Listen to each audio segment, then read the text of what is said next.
예수님 승천축일입니다. 부활한 예수님이 제자들이 보는 가운데 하늘로 올라가셨다는 복음 말씀을 듣습니다. 이 복음 말씀을 아이들에게 설명하려면 제법 곤욕스러운 질문들을 풀어주어야 합니다. 우선 예수님이 하늘로 올라갔다면 하늘 어디에 있는 거냐고 묻는 녀석들이 있습니다. 9년 전에 천사의 집 합창단이 한국 공연을 위해 처음 비행기를 타게 되었을 때 아이들 사이에서 하느님을 볼 수 있을 거란 소문이 돌기 시작했었습니다. 실제로 하느님께 전해주라고 편지를 써서 떠나는 아이들에게 부탁하는 녀석도 있었으니까요. 순진하죠. 그리고 비행기를 탔지만 결국 아이들은 당연하게 하느님을 보지 못했습니다. 이런 순진한 마음이 시무룩한 실망으로 바뀌게 되는 건 비단 우리 아이들만이 그런 게 아니었을 겁니다. 옛날 얘기지만 우주 최초 비행사라는 유리 가가린이 처음으로 대기 밖으로 나가서 지구를 한 바퀴 돌고 왔을 때 사람들은 그가 하늘에서 하느님을 보았는지를 그리 궁금해 했다고 하죠.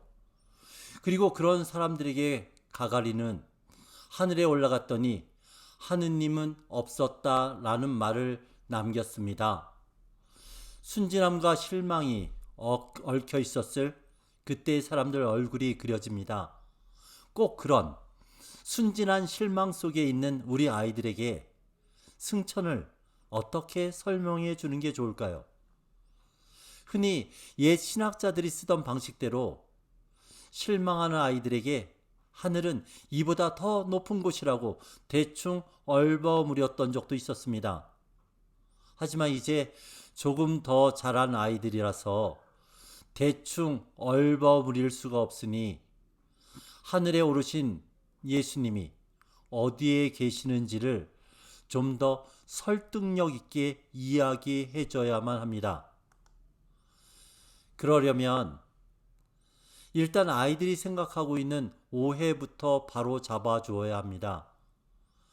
예수님이 하늘로 올라가셨다는 말씀은 꼭 예수님이 저 높은 하늘 어디에 머물고 계시다는 뜻이 아니라는 겁니다. 승천 이야기에 대한 아이들의 가장 큰 오해는 이걸 헛갈리는 데서부터 시작됩니다. 사실 승천 이야기는 예수님이 하늘에 올라 하늘 어떤 장소에 머물고 계신다는 이야기가 아니라 하늘로 오르셔서 구름에 쌓인 채 우리 눈에서 사라지셨다는 이야기인 거죠. 그래서 보다 올바른 질문은 하늘 어디에 예수님이 계시는가요? 라는 게 아니라 하늘로 사라지신 예수님은 도대체 어디로 가신 걸까요? 이어야 한다는 겁니다. 오늘 사도행전에서 천사가 제자들에게 너희는 왜 하늘만 보고 있느냐라고 핀잔을 주고 있는 이유도 그래서 그렇습니다. 승천한 예수님은 저 물리적 하늘에 있는 게 아니란 뜻입니다. 승천한 예수님에 대한 복음 말씀은 모든 일을 마치신 예수님이 하늘을 통해서 우리 눈에서 사라지셔서 눈에 보이지 않는 성부 하느님께로 되돌아가셨다고 이야기하고 있는 겁니다. 아이들과의 대화는 당연히 여기서 끝나지 않습니다.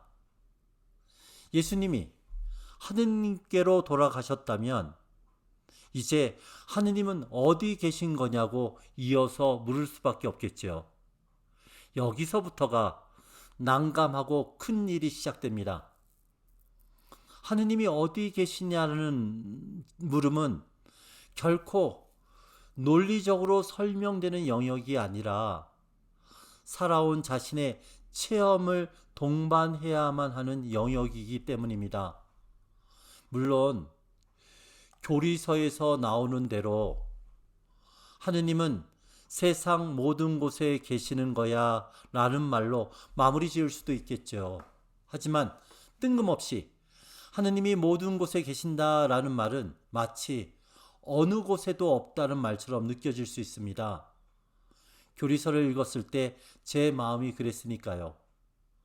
아이들에게 그런 허망한 대답을 주기 싫습니다. 그러면 어떻게 풀어주면 좋을까요? 어쩔 수 없이 이렇게 질문할 수밖에 없습니다. 난 하느님이 어디에 있다고 체험하고 살아가고 있는 거지? 아이들의 질문이 끝내 제 질문이 되어 돌아왔습니다. 아이들에게 이렇게 말해 주기로 했습니다. 하느님은 사랑하는 모든 자리에, 아픔이 있어서 사랑이 필요한 모든 자리에 계신다고. 그래서 우리는 하느님을 사랑이라고 말한다고. 사랑하는 자리에는 하느님이 계신 거고, 우리 눈에서 사라지고 승천하신 예수님 역시도 거기에 하느님과 함께 계시는 거라고. 그래서 제자들을 떠나서 승천하신 예수님이 또 역설적으로 언제나 너희와 함께 있을 거라는 약속을 하는 거라고. 이 약속은 바로 사랑하는 모든 자리에 너희와 동행하겠다는 말이었다고. 그러니 승천하신 예수님을 보고 싶다면 사랑을 시작해보라고. 내가 만난 예수님은 언제나 사랑 속에 있었다고. 아이들이 알아들을 수 있을까요? 사랑 속에 하느님이 계시다는 말이 지닌 무게가 어떤 것인지 알아들을 수 있을까요?